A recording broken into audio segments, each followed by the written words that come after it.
बाजे अयोध्या में बजाना।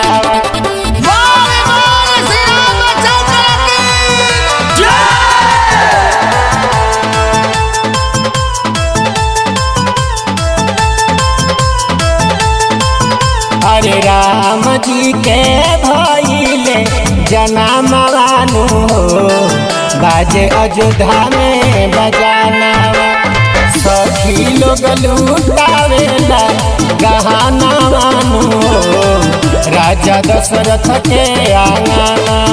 केहू करे सिंगार केहू करे पटार, ई गरीब लोग के यार वैले हो। अरे गरीब लोग गावे किरी तानावानु हो, राजा दशरथ के आंगना। गरीब लोग गावे क्यों ना गानावानु हो, राजा दशरथ के आंगना। राजा दशरथ के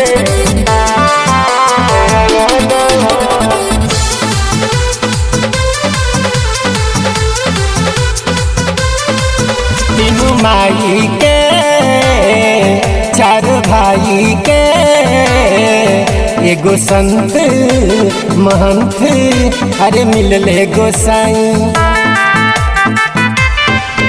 तीनों माई के चार भाई के एगो संत महंत, अरे मिलले गोसाई। भोलो बाबा डमरू डमडा माइले हो, राजा दशरथ के भावनावा। भोलो बाबा कीर्तन कराइले हो, राजा दशरथ के आंगना। बाजे अयोध्या में बजाना।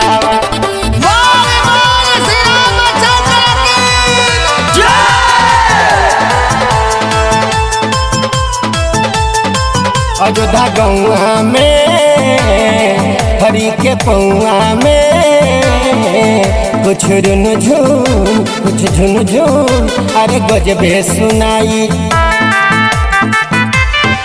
अयोध्या गौआ में हरि के पौआ में कुछ रुनझुन कुछ गुनगुन, अरे गजबे सुनाई। देवेंद्र ऋतु पूजले चरनवानु हो, राजा दशरथ के आंगना। लुटालो तालो खुशी के खजानवानु हो, राजा दशरथ के भवन।